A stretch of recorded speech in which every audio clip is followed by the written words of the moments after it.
جو استانبول میں ابھی جو موجود ہے وہ عثمان غنی رضی اللہ عنہ جو جمع کیے تھے، جو پنچ کیے تھے، کتاب بنائے تھے، وہ کتاب آج بھی موجود ہے. اسی کتاب کو، اسی لہج کو ہر علاقے میں بانٹ دیا گیا. اس کے بعد میں حضرت علی رضی اللہ عنہ کا زمانہ آیا. ابو اسود ہے، ان سے مشورہ ہوا کہ یہ جو قرآن جو پڑھنے کی جو ترتیب ہے اس کے اندر میں نقاط لگا دیا جائے. اس ٹائم میں نقاط نہیں تھے جیسے کہ ہم لوگ اردو پڑھ لیتے ہیں. اردو میں نقاط زبر زیر نہیں رہتا ہے، پڑھ لیتے ہیں ہم لوگ کیونکہ زبان اپنا ہے. ایسے قریشی لوگوں کا زبان تھا، ان لوگوں کے لیے نقاط نہیں تھے، وہ قرآن اچھی طرح سے پڑھ لیتے تھے، حفظ بھی تھے. اس کے بعد کے زمانے میں کیا کیے کہ اسود جو ہے، ابو اسود ہے، ان کو مشورہ کیا کہ حضرت علی نے کہ اس کے اعراب لگا دیا جائے، یعنی ایک نقطہ سے لے کر کے 3 نقطے تک، جیسے کہ با کو 1 ہے، تا کو 2 ہے، سے کو 3 ہے، ایسے ہی نقطے لگا دیے گئے. اس کے بعد میں ہر آیت کے بعد میں پہچانت کے لیے 3 نقطے رکھ دیا جائے. جہاں پر آیت ختم ہوتا ہے 3 نقطے، اس کے بعد آیت ختم ہوتا ہے 3 نقطے، یعنی جیسے ہم لوگ کاما رکھتے ہیں. اس کے بعد میں گول، اس کے بعد میں گول رکھا گیا، گول کے بعد میں آیت نمبر ڈالی گئی. یہ جو حضرت علی رضی اللہ عنہ کے زمانے میں پھر ہوا. اس کے بعد میں اور آگے چل کر کے حجاج بن یوسف تھے، انہوں نے زبر زیر پیش تشدید یہ لگائے گا پڑھنے میں آسان ہو جائے لوگوں کو. یہ بعد میں لگائی گئی ہے. یہ ہے ترتیب. پہلا مرحلہ جو تو آپ صلی اللہ علیہ وسلم کے زمانے میں، دوسرا مرحلہ جو ہے ابوبکر صدیق رضی اللہ عنہ، عمر کے زمانے میں کچھ کام نہیں ہوا، عثمان غنی رضی اللہ عنہ کے زمانے میں مکمل کتابی شکل دیا گیا. یہ ہے قرآن کی تاریخ ہے. اسی لیے اللہ تعالیٰ نے فرمایا کہ ہم نے اس قرآن کو انا نحن نزلنا الذکر وانا لہ لحافظون، ہم نے ہی اس قرآن کو نازل فرمایا اور اس کی حفاظت خود ہم کریں گے. اس کے بعد میں اللہ تعالیٰ نے سورہ قیامہ میں فرمایا کہ اے نبی صلی اللہ علیہ وسلم، آپ کو قرآن دیا گیا ہے، اس کا حفاظت بھی، اس کی ترتیب بھی دینا ہمارا ذمہ ہے. یعنی آپ صلی اللہ علیہ وسلم زبان کو زیادہ ہلایا کرتے تھے، تو اللہ تعالیٰ نے کہا کہ اتنا ہلانے کچھ نہیں، آپ کے دل کے اندر میں بٹانے کا کام بھی ہمارا ہے، اس کا حفاظت، اس کا ترتیب بھی دینا ہمارا ذمہ ہے. یہ اللہ تعالیٰ نے قرآن آیت نازل فرما کر کے اس کا حفاظت فرمایا. یہ تھا کہ قرآن کی چند باتیں یہاں تک. اور آئیے کہ قرآن کو چند اور بھی نام ہے. ہم لوگ خاص کر کے القرآن مجید جانتے ہیں، یعنی القرآن کا مطلب بار بار پڑھنے والی، بار بار دہرانے والی، اس کو قرآن کہتے ہیں. اس کے بعد الفرقان کا مطلب ہوتا ہے کہ الگ کرنے والی، تمیز کرنے، حق اور باطل کو الگ کرنے والی. جیسے کہ شہر رمضان الذی انزل فیہ القرآن آیا نا، اس کے اندر میں آتا ہے کہ الفرقان جو ہے فرق کرنے والی، حق اور باطل کو الگ کرنے والی. ایسے ہی برہانکم جو الفاظ آتا ہے، برہان جو ہے دلیل ہوتی ہے، یعنی آئیے آپس میں قل ہاتوا برہانکم ان کنتم صادقین جو آیت ہے، یعنی برہان، قرآن کو برہان بھی کہا گیا، یعنی الگ کرنے والی. ایسے الحق یہ تو اخ والی کتاب ہے، اس میں کوئی بات ہی نہیں ہوتی. اور اس کے بعد میں الذکر کہا گیا قرآن کو، یعنی نصیحت، یعنی ذکر کرنے والی، زیادہ نصیحت کرنے والی کتاب کہا گیا. اسی طریقے سے التنزیل یعنی نازل شدہ کتاب ہے یہ. اس کے بعد احسن الحدیث یعنی بہترین اللہ کا بات ہے، اللہ کا قول ہے، اللہ کی بات کو، قول کو حدیث کہا گیا. یہ الفاظ قرآن میں 12 جگہ استعمال ہوا ہے، حدیث کا الفاظ. عظیم کہا گیا، عظمت والا ہے یہ قرآن، اور کریم عزت والا ہے. اسی طریقے سے المجید کہا گیا. اسی طرح سے حاکم حکمت والا بتایا گیا، بلند والا ان الہی کا، ہدیہ رہنمائی کرنے والا، شفاعت یعنی شفا، الشفا کہا گیا، مصدق یعنی تصدیق کرنے والا، عظمت والا کہا گیا، مبین کہا گیا، واضح کرنے والا. ایسے ہی مبارک اور بشیر، نذیر، نور، احسن البیان، پورے 25 ناموں سے قرآن کریم کو پکارا گیا. قرآن کے اندر میں یہ جو الفاظ ہے سب الگ الگ، یعنی بار بار پڑھنے والی. ہر نماز میں ہم لوگ پڑھتے، فرض نماز ہو، سنت نماز ہو، وتر نماز ہو، جنازہ نماز کیوں نہ ہو، ہر نماز میں دہرانے والی. اللہ تعالیٰ نے فرمایا کہ بار بار پڑھنے والی صورتیں بھی آپ کو دیا گیا، جیسے کہ سورہ فاتحہ کے بارے میں آتا ہے، یعنی بار بار پڑھنے والی جو ہے. اس کے بعد میں کیا فرق کرنے والی، حق اور باطل میں فرق کرنے والی. اور دلیل ہے، یعنی کوئی بھی چیز کے لیے دلیل ہونی چاہیے. یہ قرآن جو ہے دلیل ہے ہمارے لیے، ہم مسلمان ہونے کا دعویٰ کرنے کے لیے، نبیوں پر ایمان لانے کے لیے دلیل ہے، جو واقعات گزرے اس کے اوپر دلیل ہے، یہ جہنم جنت کے لیے دلیل ہے، یہ ہم لوگ جو نماز پڑھتے، روزہ رکھتے، حج کرتے وغیرہ سب کے لیے کیا ہے؟ یہ ایک مسلمان کے لیے قوی دلیل کیا ہے؟ وہ قرآن مجید ہے. اور کچھ ہمارے پاس دلیل ایک ہی ایک دلیل ہے، وہ قرآن مجید ہے. یہ اللہ کے نبی صلی اللہ علیہ وسلم پر نازل ہوا ہے، اس کے اوپر ہمیں پورا مکمل ایمان ہونی چاہیے. اور اس قرآن کا بہت بڑی فضیلت ہے. یہ جو فضیلت اگر ہم جائیں گے تو قرآن کو چھوڑ کر اور کوئی ہم عمل نہیں کریں گے. اللہ کے نبی صلی اللہ علیہ وسلم کی سنت کو مضبوطی سے پکڑیں گے اور قرآن کو سمجھ کر اگر پڑھیں گے تو انشاءاللہ ہم لوگ کامیاب ہو سکتے ہیں. اگر جس نے قرآن کو چھوڑ دیا وہ گمراہ ہو جائے گا، جس نے سنت کو چھوڑ دیا وہ بدعت میں چلا جائے گا. اللہ تعالیٰ ہم سب کو قرآن مجید کو سمجھتے ہوئے عمل کرنے کی توفیق عطا فرمائے. اللہ کے نبی صلی اللہ علیہ وسلم کے سنت پر عمل کرنے کی توفیق عطا فرمائے. وآخر دعوانا الحمدللہ رب العالمین. الحمدللہ والصلاة والسلام علی رسول کریم. اما بعد اعوذ باللہ السمیع العلیم من الشیطان الرجیم. بسم اللہ الرحمن الرحیم. میرے بزرگوں اور عزیز دوستو، یہ ہے قرآن مجید کی نزول اور اس کی عظمت، اس کی حفاظت.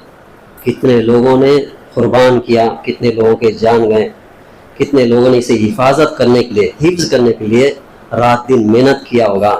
لیکن غور و فکر کرنے کی بات یہ ہے، ہم تو نرسری سے لے کر کے انجینئرنگ تک 100 کتاب 100 سینچری تو مار دیا کتابیں پڑھ کر، لیکن صرف ایک کتاب کے ترجمہ سے ہم نے پڑھنے کے نصیب نہیں ہوئی. ہمارے اولاد کو، ہمارے بچے کو سکھائے، کیونکہ اس کی بہت بڑی فضیلت ہے. قیامت کے دن ثواب جاریہ ہے. جن کے ماں باپ کو تاج پہنایا جائے گا اس دن، وہاں کا منظر تو آپ جانتے ہی ہیں، اس کے اندر تاج پہنا کر کے بادشاہیت کا مقام دے گا اللہ تعالیٰ. تو کون ماں باپ ہے جنہیں ان کے اولاد کو حفظ کروایا، بچے لوگوں کو حافظ بنایا اور قرآن کی تلاوت کیا اور سمجھا اور عمل کیا؟ ایسے ماں باپ ہم لوگ خوش نصیب ہے کہ ہمارے لیے نصیب ہے کہ قرآن کی بہت بڑی فضیلت ہے. امت محمدیہ پر ہم جہاں تک ہو سکے اپنے بچوں کو، گھر میں لڑکے لڑکیوں کو قرآن کو سکھائیں اور اس کو سمجھ کر عمل کرنے کے لیے تلقین کریں. ورنہ یہی بچے ہمارے لیے قیامت کے دن جواب دیں گے، یا اللہ میں تو انجینئرنگ بنایا میرا باپ، مجھے تو ڈاکٹر بنایا، لیکن قرآن کی تعلیم کبھی مجھے نہیں دیا. تو ہمارے خلاف گواہی دیں گے اس دن یہ نہ دھن دولت نہ پیسہ کچھ کام نہیں آئے گا. اس لیے میرے بزرگ عزیز دوستو، جہاں تک ہو سکے دنیا کی تعلیم کے ساتھ ساتھ دینی تعلیم بھی دیا کرے. اور غور کیجئے، بڑے لوگ جو بھی ہیں مسجدوں کے، غور کریں، جو بھی مسجد کا چندہ آتا ہے یا کوئی بھی مدرسے کا چندہ آتا ہے، ان کو یہی توجہ دیں کہ جو مدرسہ میں دینی تعلیم بھی ہو اور دنیاوی تعلیم ہو. اس کی تلقین کرنے کی کوشش کریں، کیونکہ حالات بہت خراب ہے. اللہ تعالیٰ حفاظت کرے. ان اللہ ملائکۃ یصلون علی النبی والذین آمنوا صلوا علیہ وسلم تسلیما. اللهم صل علی محمد وعلی آل محمد کما صلیت علی ابراہیم وعلی آل ابراہیم انک حمید مجید. اللهم بارک علی محمد وعلی آل محمد کما بارکت علی ابراہیم وعلی آل ابراہیم انک حمید مجید. آمین.